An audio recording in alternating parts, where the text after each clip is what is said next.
खूप वाईट वाटतं की आज इतके महिन्यापासून जे गोरगरीब लोक आहे, ज्यांचा कष्टाचा पैसा आहे, त्यांचा हक्काचा जे पैसा आहे, ते हक्काच्या पैशासाठी जे तुमचा पैसा आहे त्याच्यासाठी तुम्हाला किती कष्ट करावा लागत आहे, किती त्रास सहन करावा लागत आहे, याच्यापेक्षा काही दुर्दैव होऊ शकत नाही. सर्वप्रथम मी सांगू इच्छितो, मी कलेक्टर ऑफिसमध्ये होतो जेव्हा मला प्रांतोष साहेबांचा फोन आला, आमचे मित्र, आणि त्यांनी सांगितलं की पोलीसवाले हे म्हणत आहे की टेंटमध्ये बसायचं नाही, बाहेर बसण्यासाठी मला सांगण्यात येत होतं. मी पोलीसवाल्यांना हे सांगू इच्छितो की तुम्ही टेंटच्या बाबतीत बोलतो, आम्ही तर मानकापेच्या घरामध्ये घुसण्याची तयारी करत आहे.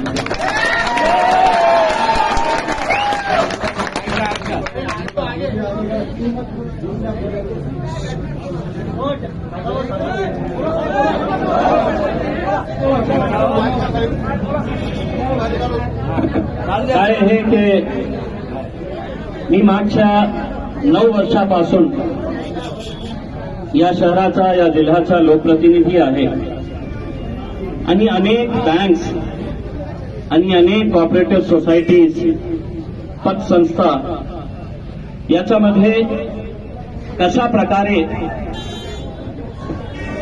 फ्रॉड करण्यात येतं, कशा प्रकारे लोकांची फसवणूक करण्यात येतं, मी अनेक असे प्रकरण पाहिलेले आहे. मी याचे अनेक मुद्दे लोकसभेमध्ये पण उपस्थित केले आहे की जेव्हा मोठा उद्योगपती खूप मोठा कर्ज घेतो, आज आपल्याला काही आकडे सांगतो की तुमच्यामध्ये आणि त्यांच्यामध्ये काय फरक आहे. मागच्या 6 वर्षामध्ये, आणि खूप प्रामाणिकपणे सांगतो, तुम्ही युट्यूबवर जाऊ शकतो, गुगलवर जाऊ शकतो आणि चेक करू शकतो, या देशामध्ये मागच्या 6 वर्षामध्ये 100 कोटी, 200 कोटी, 500 कोटीची च्या बाबतीत बोलत नाही मी. जे मोठे उद्योगपती आहेत, मोठे मोठे उद्योगपती आहे, 12 लाख कोटी म्हणजे 12 लाख कोटी रुपये. एकही माणूस मला इथे दाखवा की जे मला सांगू शकेल की 12 लाख कोटीमध्ये किती शून्य असतात. पण 12 लाख कोटी रुपये मागच्या 6 वर्षामध्ये जे मोठे मोठे बँक्स आहेत त्यांनी ते उद्योगपतींचे 12 लाख कोटी रुपये राईट ऑफ केलेले आहेत, म्हणजे माफ केलेले आहेत. आणि मी हे मुद्दा जेव्हा लोकसभेमध्ये उपस्थित केलं तर देशाची फायनान्स मिनिस्टरनी मला उत्तर दिलं की राईट ऑफ म्हणजे माफ करणं असं नाही आहे. आम्ही फक्त बँकाच्या रेकॉर्डमध्ये ते आकडा काढतो, कारण बँकाचा एनपीए आपल्याला दिसायला नको, बँकाला त्रास होतो. मग मी त्यांना विचारलं या 12 लाख कोटी रुपयेमध्ये सरकारने किती रिकव्हरी केली. तर मागच्या 6 वर्षामध्ये या मोठ्या उद्योगपतींकडून फक्त 13% रिकव्हरी झालेली आहे. 13%. बाकीचे पैसे काय, तर उद्योगपती घेतो, कधी सिंगापूरला पळून जातो, कधी दुबईला पळून जातो, कधी लंडनला पळून जातो. अनेक उदाहरण आहे. मी नावासहित आपल्याला सांगू इच्छितो. जेव्हा हे पळून जातं तर त्यांना आपण एअरपोर्टवर का थांबत नाही की तू माझ्या देशाचा पैसा खाल्लेला आहे, मी तुला देशाच्या बाहेर जाऊ देणार नाही. आणि आज ज्यांचे 1 लाख, 5 लाख, 10 लाख, 3 लाख, तर एक म्हातारी बाई त्याच्या 83 वर्ष ज्या प्रकारे ती रडत होती, 1 रुपया मिळाला नाही. 1 रुपया 27 लाख रुपये तिचे जीवनभरच्या ज्याचं जे सेव्हिंग होती ते या पेढीमध्ये 1 रुपया त्याला मिळाला नाही. ती जेव्हा रडत होती, मी तिला विचारलं की घरी कोण कोण आहे. तिने मला म्हटली की माझे 2 मुले आहेत. मी म्हटलं नाही, आजपासून तुझे 2 मुलं नाही आहेत, 3 मुलं आहेत, मीही तुझा मुलगा आहे.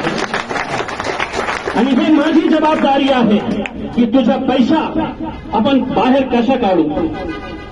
मी प्रामाणिकपणे सांगतो, जेव्हा कोट्यवधी रुपयांचा भ्रष्टाचार होतो आणि हे आपल्याला असं वाटत असेल की हे 200 कोटीचा भ्रष्टाचार आहे, आकडे बघितलं तर हे लोन कुणाला देण्यात आले, हे पैसे कुणाला वाटण्यात आले.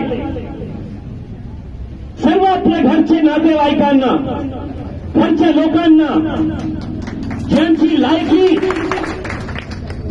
लायकी 5 लाख रुपयाचं लोन घेण्याची नाही होती, कोणतीही बँक त्याला नाकारली असती 5 लाख रुपयासाठी, त्यांना 5-5 कोटी रुपयाचं लोन देण्यात आलं. वा. आणि का फक्त एक मान कापा याच्यामध्ये होतं का? पूर्ण त्यांची बॉडी जे आहे, त्यांचे जे कर्मचारी आहे, जे ऑडिटर आहे, ते सगळ्या लोकांची मिली भरत आहे. मला माहित आहे की तुम्ही किती दिवस बसणार. मी काल जेव्हा आलो होतो तर 20-25 नंतर 50 लोक जमा झाले होते. यांनाही माहित आहे की हे घोर गरीब लोक किती दिवस येतील, किती दिवस इथे बसतील, कोण आहे त्यांच्या मागे, कोण त्यांना सपोर्ट करणारे आहे, कोणी नाही. अनेकांनी सांगितलं की मी आलो आणि जे काम करणार त्यांना मतदान द्यायचं. मी हात जोडून आपल्याला विनंती करतो, मी हे जे काम करतो हे मतदानासाठी कधी करणार नाही. मी गोर गरिबांच्यासाठी उभे राहणारा माणूस आहे. निवडणूक येतील जातील, पण हे दुर्दैव नाही आहे का या शहराचा, या जिल्ह्याचा 6 मंत्री आणि कोणते मंत्री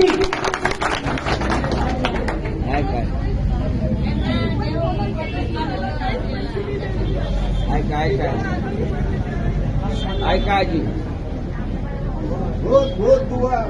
27 लाख रुपये आज या वयामध्ये तुम्ही हे काय तिची व्यथा असेल, रात्रीची का झोपत असेल.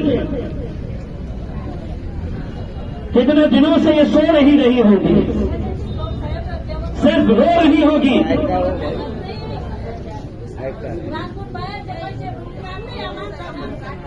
मैं आपको, अगर जल्दी है आपकी तो आप जाइए.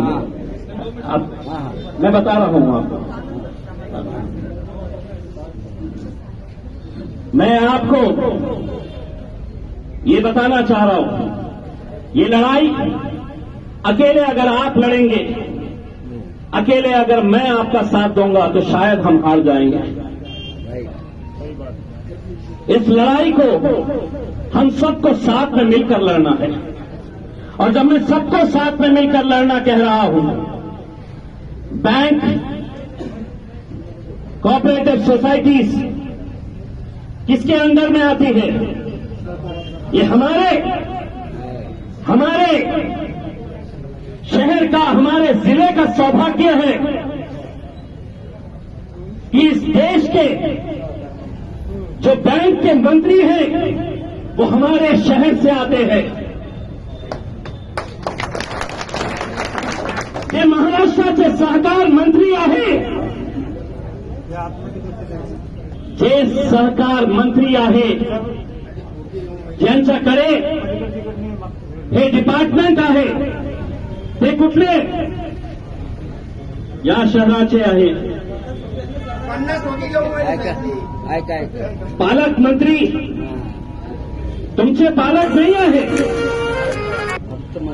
पालक मंत्री जेव्हा असतो, मी अनेकदा लोकांना सांगतो, इम्तियाज अली जेव्हा निवडणूकमध्ये उभे होता तर एका पक्षाचा उमेदवार म्हणून उभे होता। जिंकून आल्यानंतर माझी जात नाही, माझा धर्म नाही, माझी पार्टी नाही, या भावनेतून आपल्याला काम करण्याची आवश्यकता आहे। जेव्हा पालकमंत्री असतो तो सगळ्यांचा पालकमंत्री असतो। मी सर्वांना, या मंत्र्यांना हात जोडून विनंती करतो की तुम्ही हे सगळ्या लोकांचं नेतृत्व करा। मी तुमच्या मागे राहणार आहे, तुम्ही पुढे राहा, मी तुमच्या मागे राहतो। जोपर्यंत आपण हे करणार नाही, मला माहित आहे पैसे में बहुत ताकत होती है, बहुत ताकत होती है। काल जेव्हा आम्ही इथे आलो होतो, बँकाचे एक मॅनेजर सोबत बसलो होतो। एक कर्मचारी, जे बँकाचा कर्मचारी आहे, हे म्हातारी आईला बघून हसत होता। त्याला असं वाटत होतं की काय होणार? अरे तुला हे माहित नाही की आजपर्यंत हे लढाई यांची होती, कालपासून हे लढाई यांच्यासोबत माझी ही लढाई आहे। मुझे ये बताया गया कि मानकापे साहब बाउंसर्स को लाके यहां पर आप लोगों को डराते हैं। मैं फौजी हूं। मैं पीआई साहब आपको कहना चाह रहा हूं, ये गरीब लोग हैं, पोलीस आपल्याला बाउंसर करायलाच लागते। लेकिन गरीब का मतलब ये नहीं है कि ये कमजोर लोग हैं। जिस दिन गरीब ने अपनी ताकत दिखाना शुरू कर दी तो फिर 50 बाउंसर भी आ गए तो फिर हम संभालिए।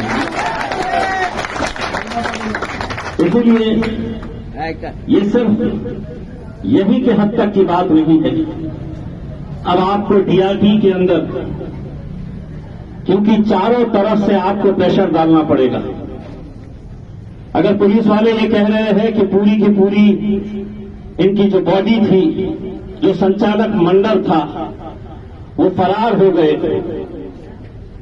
मैं आप लोगों को ये कहना चाहता हूं, आप पुलिस वालों से कह रहे हैं कि मानकापे को अरेस्ट करो। आप पुलिस वालों के लिए ये कह रहे हैं कि मानकापे को अरेस्ट करो। मैं आपको कह रहा हूं, महाराष्ट्र में कहीं पर भी खबर अगर आपको मिलती है कि मानकापे वहां पर है तो पुलिस वालों को बताने से पहले मुझे बताओ, मैं पहले लेकर आऊंगा। क्योंकि जिसको जो भाषा समझ में आती है उसी भाषा के अंदर बात करना पड़ेगा। अगर वो समझ रहा है कि उसके पास पैसे, कि बाजार में कुत्ते और बिल्ली दिखते हैं, शेर के बच्चे बाजारों के अंदर दिखते नहीं। इसीलिए ये आप अच्छी तरह से समझ लो। हम पुलिस कमिश्नर साहब से यह अनुरोध करेंगे, अगर ये संचालक मंडल भागा है, 40% एनपीए, एक पद संस्था के अंदर 40% एनपीए कोई रातों रात नहीं हुआ है, कोई 1 महीना 2 महीने के अंदर नहीं होता है 40% एनपीए। ये जब पैसा आ रहा था तो वो ऑडिटर कौन था? वो ऑडिटर ने क्यों नहीं बताया, क्यों नहीं सरकार को लिखित के अंदर दिया कि यहां पर कई 100 करोड़ रुपया लोगों का जमा किया हुआ है और इसका दुरुपयोग। हम पुलिस से सिर्फ इतना अनुरोध करना चाह रहे हैं, एफआईआर रजिस्टर हुआ है, संभाजी पवार साहब मेहनत कर रहे हैं आप पकड़ने के लिए, लेकिन ये बात भी सही है कि कहां छुपे होंगे, कहां भागे होंगे। अगर पुलिस वालों ने दिल पर ले लिए, अगर पुलिस वालों ने पूरी ईमानदारी के साथ अगर ये तय करे कि ये गरीबों का पैसा है और हम उन्हें कहीं से भी पाताल से भी उठाकर लेकर आएंगे तो वो ला सकते हैं। इसीलिए इसके आगे यहां पे नहीं, अगर सोमवार तक, आने वाले सोमवार तक अगर इनके डायरेक्टर्स गिरफ्तार नहीं हुए तो एक मोर्चा क्रांति चौक से पुलिस कमिश्नर ऑफिस के ऊपर लेकर जाएंगे और अकेले नहीं, पूरे घर के सदस्यों के साथ, बच्चों के साथ, क्योंकि अगर तुम दबाव नहीं डालेंगे तो ये समझ लो 400-500 कोटी, अरे यहां पर तो इतने पैसों के अंदर 50-50 आमदार और खासदार बिक जाते हैं। तो आप क्या समझ रहे हैं? इसीलिए मैं संभाजी पवार साहब को विनंती करना चाहूंगा कि आप सोमवार तक इनके बोर्ड ऑफ डायरेक्टर्स के अंदर से जितने भी लोग हैं उनको गिरफ्तार करके लेके आइए।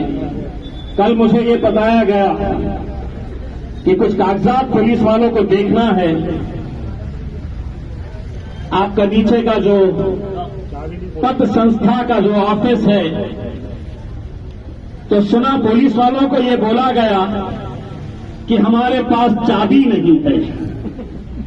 पवार साहब मुझे बोलिए, आधे घंटे में तोड़ के फेंक देता हूं लॉक, उसमें की बड़ी बात है। चेक करते रहिए। आप ये लोगों ने जब पैसा लेकर भागे थे तो गैर कानूनी काम तो उन्होंने किए हैं, आप तो कानून का काम कर रहे हैं। बुलाइए, अगर चाबी नहीं है तो तोड़िए लॉक, और अगर पुलिस नहीं तोड़ सकती है तो हमको बोलिए, हम तोड़ के दिखाते हैं।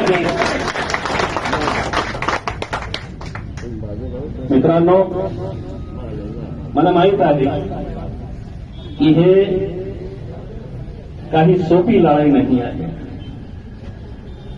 खूप आपल्याला एकजुटीने मेहनत करण्याची आवश्यकता आहे। आपण लोकांनी जे लोकप्रतिनिधी आहेत ते कोणत्याही पक्षाचे असू द्या, आपण त्यांनाही विनंती करू की एक मीटिंग ज्याच्यामध्ये आमच्या जिल्ह्यातले 6 मंत्री, जे आमदार आहेत ते सगळ्यांना, त्याच्यामध्ये पोलीस कमिशनर, त्याच्यामध्ये डीआरटीचे अधिकारी, कलेक्टर साहेब यांच्या सोबत एक जॉईंट मीटिंग लावू आणि लक्ष्य एकच राहणार, ऐका प्रश्न एकच राहणार की तुम्ही आम्हाला हे सांगा आमचा पैसा की आमचे पैसे कधी मिळतील। एकच प्रश्न रहना है कि कानून है कि ये आपको क्या कहेंगे, आपको ये कहेंगे कि हमारे हाथ में नहीं है, डीआरटी में जाना पड़ेगा, डीआरटी ऑर्डर निकालेगा,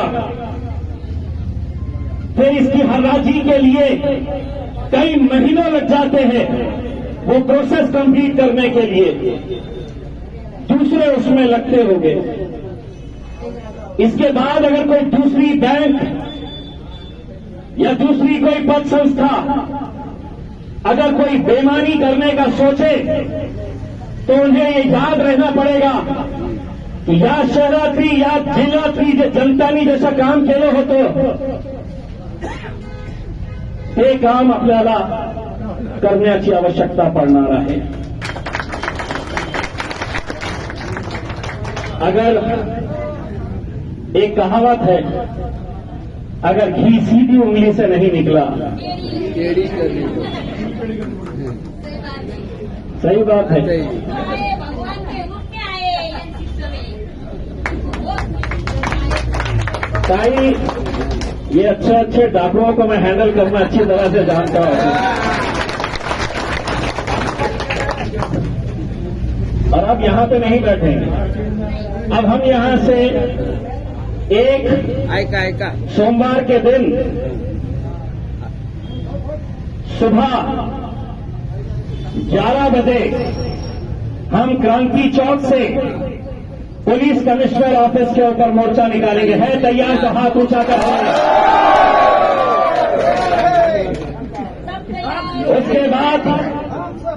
उसके बाद हम बीआरटी ऑफिस को धरना देंगे। और इसके बाद भी अगर ये समझ में आया कि ये सब हमारे साथ खेलने का खेल खेल रहे हैं तो आखिरी हल्ला जो रहेगा वो मानकाते के घर के ऊपर जाके हल्ला किया जाएगा।